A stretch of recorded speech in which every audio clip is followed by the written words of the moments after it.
Hey guys, welcome back to another Vlogmas video.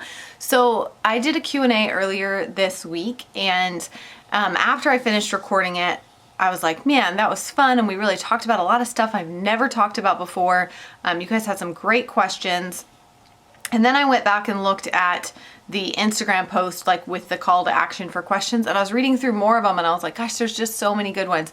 So I decided to just go ahead and do a second part to this Q&A because I just think it's fun, and I like chatting with you guys about stuff we don't normally talk about. So that's what we're gonna do today, Q&A. Part 2. I think super chatty videos like these are fun to watch. I like watching them while I'm doing my makeup or, you know, I don't know, cleaning something or whatever, doing laundry. That's what we're gonna do today. And I'm just gonna go ahead and jump in. Again, I'm pulling these questions from an Instagram post I did. So I will leave my Instagram link down below if you want to go check it out. Alrighty then, and I've got my phone propped right here, which is why I will continually look down right here. Stella, can you lick your bootay at another time? Or at least in another room? Stella. Thank you. Goodbye. She exits the room like I'm just a waste of skin. Daily Friendly Pets asks, do you have any crafty hobbies like sewing or knitting? Oh, friend, I wish that I did. My mom is actually a master quilter. Not just like, oh, she can quilt. She's like a master quilter. And I wish that I could say that some of that, I know how to do those things, but I would not say that it is a hobby for me. If I needed to sew something, I have made a quilt before, things like that, but it's not like something I actively seek out to do. It's just not, it's not my thing. Makes me sad because it's like a totally useful hobby, but just not my thing. Suzanne Finley says, what was your favorite trip you and CR have ever taken together, even if it was a short one or not far away? I think one of my favorite trips that we have ever done would be our trip to Arizona. CR had won an award through his company, and so we got to go to Arizona, and we took a helicopter ride over the Grand Canyon, and it was just a great trip. There was like dinners, and I don't know, it was just really good. It was a fun trip.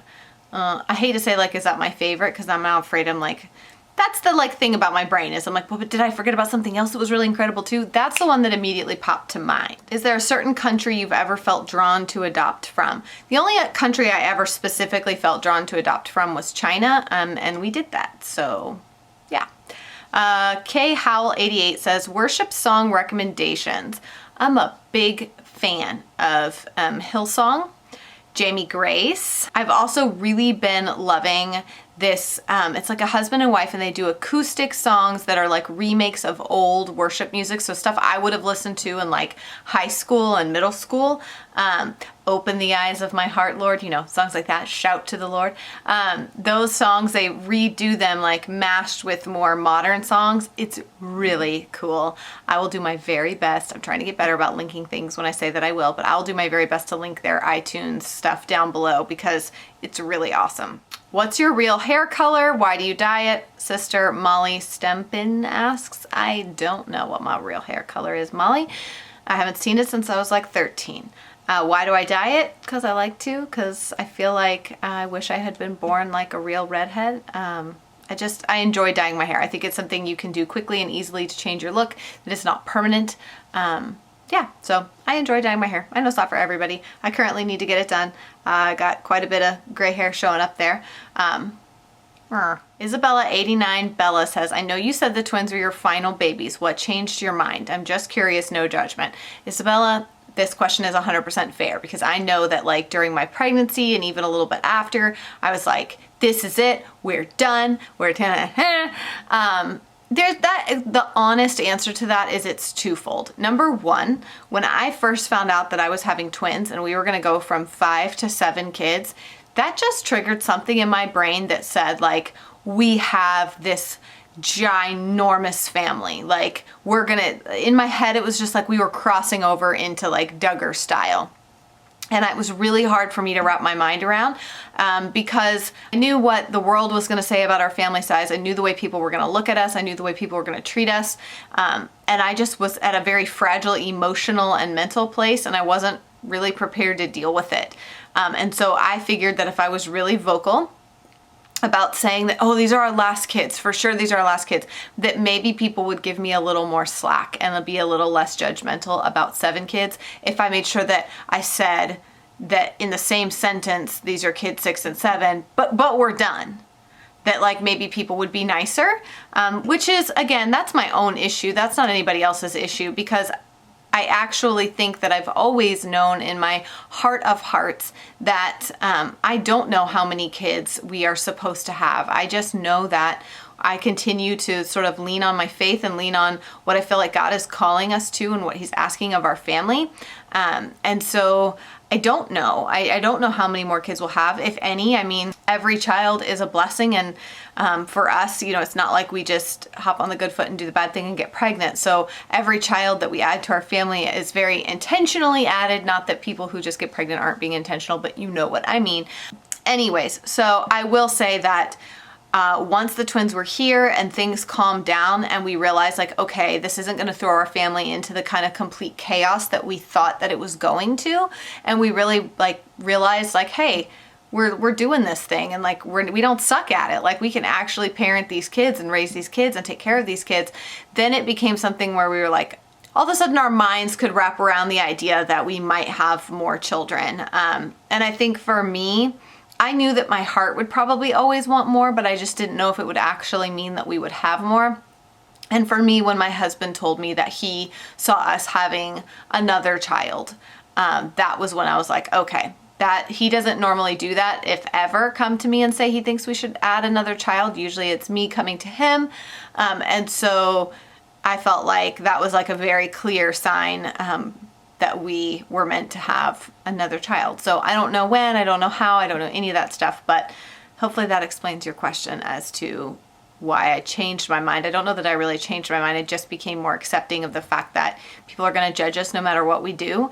And people are going to disagree with our decision to have a big family. That is a video for a whole nother day. Like I have this whole rant in my mind about children and family size and why this current culture tends to see children as burdens and not blessings and all of that. But yeah, hopefully that just at least answers your question for right now. What's one habit of yours you hope your kids don't pick up on? Rigney.k asks. If you just want my honest answer, that's my potty mouth.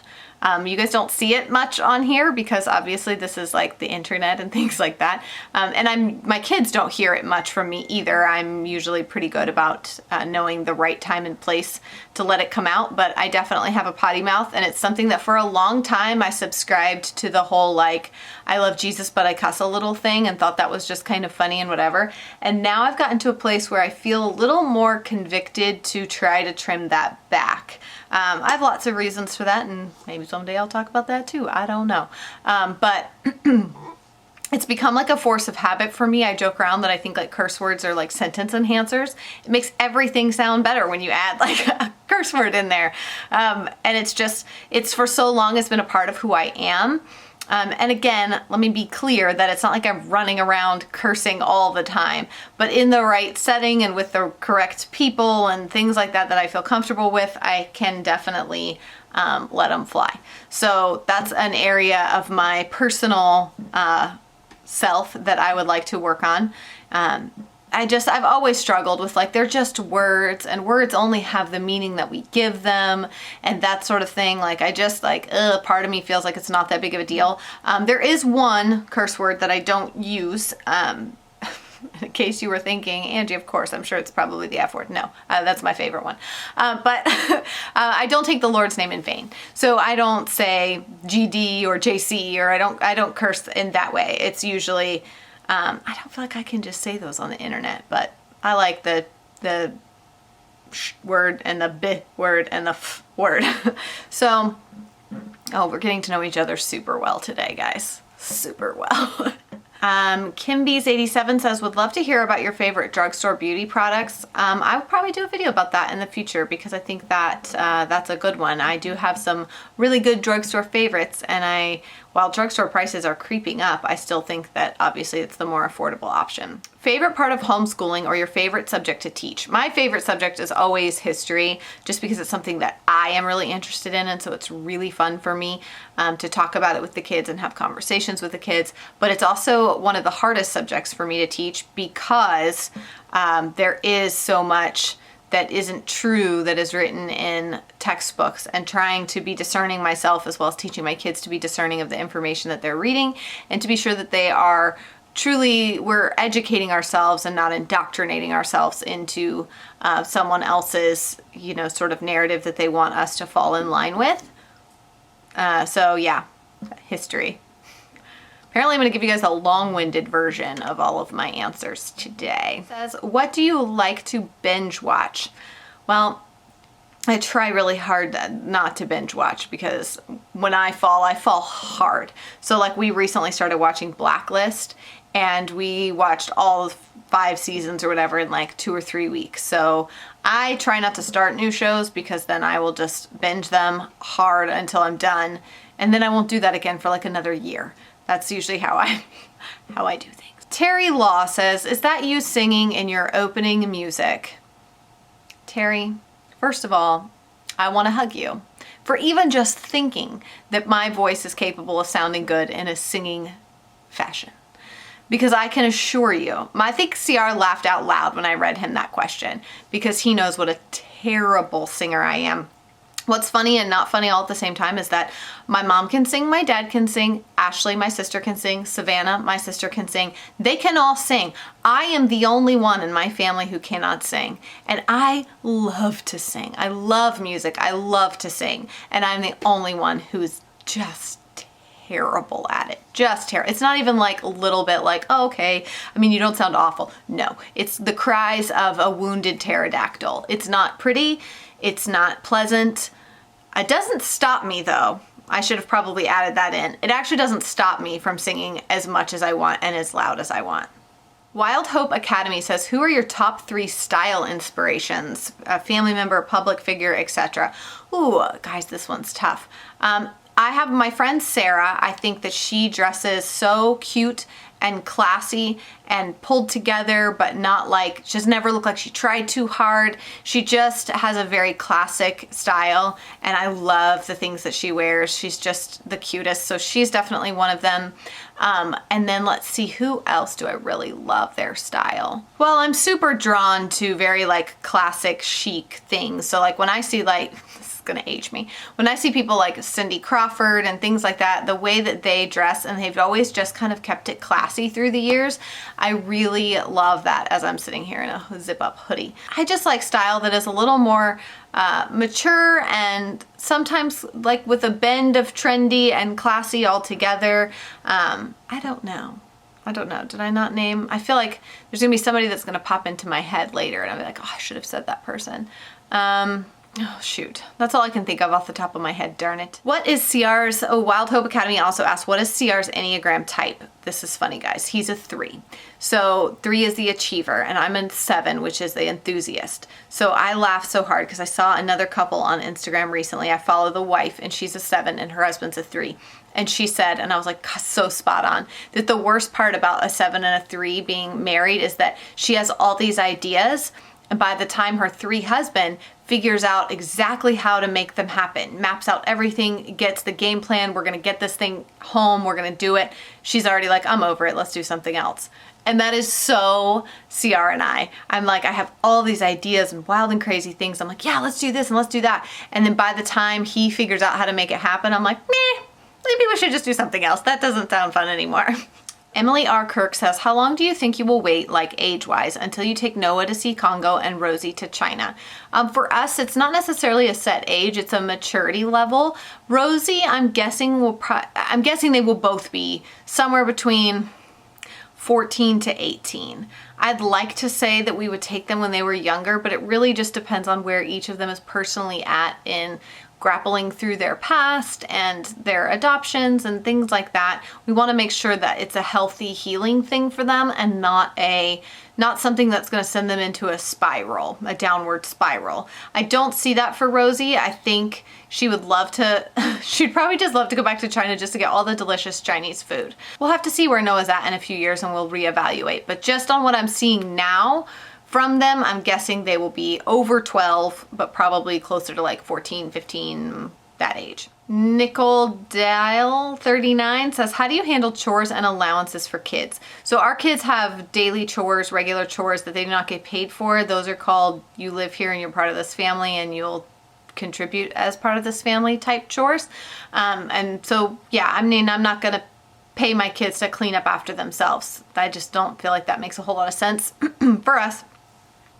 But then we have an extra list of chores. So if our kids, so we don't give our kids allowance. They have their chores. That's what they do. If they want to earn money for things, then they can come to us and ask for additional jobs. And that's where we'll give them things that are tasks that are above and beyond their normal chores. And they can do those to earn money if they have something that they would like to buy. Aloha Kason. Guys, I'm sorry. I've said this before. I'm already going to butcher these. But best advice for a new twin mama expecting babies number 4 and 5 in May. Well, first of all, congratulations, because that's super exciting.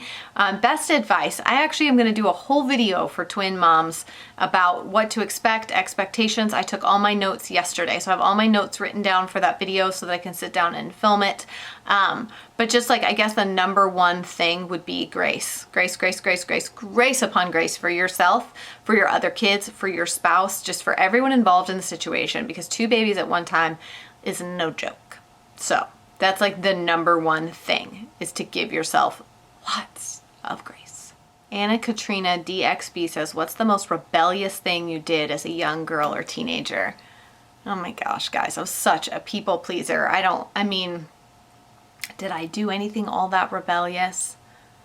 I know I did stupid things, like the time that my girlfriends and I took her Jeep. We all crammed into her Jeep in the middle of the night and drove 2 hours to the beach. I don't know what we thought we were going to do there in the middle of the night, but we went on to the beach and then just took a bunch of pictures of ourselves like in our bras, like ha ha ha. I'm actually embarrassed telling you that now, because at the time I don't know what we thought. Like I don't know what we thought. And my favorite thing about this photo, and I won't share it because I still have it, and I won't share it because this will implicate the other women involved who are mothers with respectable careers and things like that now. So I won't implicate them. But if any of you are watching, I looked at the picture the other day and I'm like, here's my favorite part. We were 16 years old. If you compared that to a photo of 16-year-olds now, like going to the beach and taking a picture of them with their top off, or like some of us unbuttoned the top button of our pants and like exposed the little top part of our underwear. Woo! The best part is that it was legit just like a row of granny panties and just white bras. Nobody was wearing I don't think anybody was wearing like a thong or anything. I mean, it was just granny panties and big white bras, which I'm just laughing because I think like now if you took a group of 16-year-old girls or like go to the beach or take it would be a whole lot different. So I, for one, am thankful that I grew up in an era of the granny panty. Thank you, Lord. Demi Daisy says, when you get baby fever, do you also get the desire to be pregnant or just for the little baby at the end? You guys, you'd think that after everything I've been through that it would just be about like, oh, I just want a tiny baby. No, I still very much desire to be pregnant and carry a child as well. There's just something so incredible and magical and empowering and beautiful about being pregnant. It's that's definitely a part of it for me.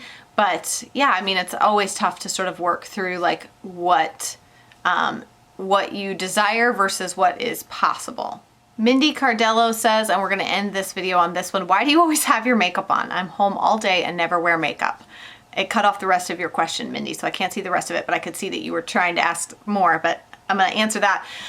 Because I like makeup, I feel good. It makes me, it's like a hobby for me. I enjoy makeup. I enjoy trying new things, but I also want to be clear that like, sometimes I'm filming multiple things in one day and then I will go 2 or 3 days without wearing any makeup. And then I'll get up, I'll put my makeup on, and film or whatever. I don't necessarily do my makeup every single day. I realize it can appear that way when you're seeing videos and things like that constantly. A lot of times I'll just change my shirt and then film another video. So yeah, I don't wear makeup every single day, but usually that's just because I'm got other things going on. I'm not filming, I'm not whatever, and I just need to focus on other things. But if it was my choice, I would at least put on a little bit of makeup and pull myself together, just because I am more productive when I feel like I've put myself together and I'm ready to go. I find that it's just, I don't know, I'm just more productive that way. If I know I can just throw my shoes on and leave, or there's somebody comes to the door, I'm not going to be like, ah! Yeah, that's just how I like it. I know it's not for everybody. There's lots of people who don't wear any makeup, or who only wear makeup for special occasions or that kind of thing. It's just what I like. I don't know how to explain it other than that. But all right, guys, that's it for this part 2 to the Q&A. I hope you guys enjoyed this video. Be sure to give it a thumbs up if you did, and subscribe to my channel if you're not already.